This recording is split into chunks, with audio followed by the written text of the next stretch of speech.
नमस्कार. श्री ब्रह्मचैतन्य महाराज प्रवचने सार.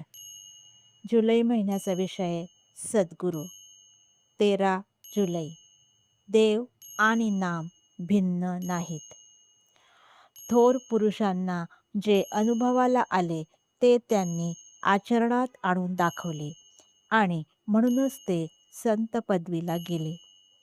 परमेश्वर प्राप्तीतच खरे सुख आहे असे त्यांना आढळून आले. त्या प्राप्तीचा अगदी सोपा मार्ग म्हणजे ईश्वराचे नाम.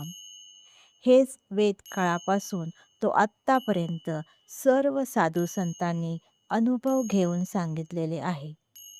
सद्गुरूकडून मिळालेले ईश्वराचे नाम प्रेमाने, भक्तीने आणि एकाग्रतेने घेतले तर परमेश्वर आपल्या जवळ येऊन उभा राहतो, असा सर्व संतांनी आपला अनुभव कंठरावाने सांगितला आहे.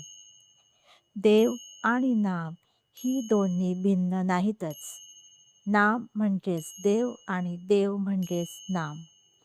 नाम एकदा मुखात आले म्हणजे देव हातात आलाच.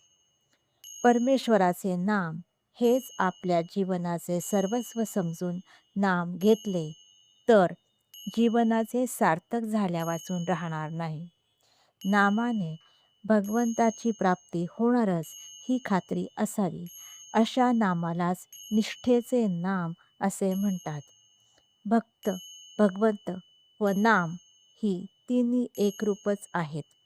जेथे नाम आहे तेथे भक्त आहे व तेथेच भगवंत आहे. काही सांगायचं असल्यास, बोलायचे असल्यास, शेअर करायचे असल्यास कमेंट करा. आनंदात राहा. धन्यवाद.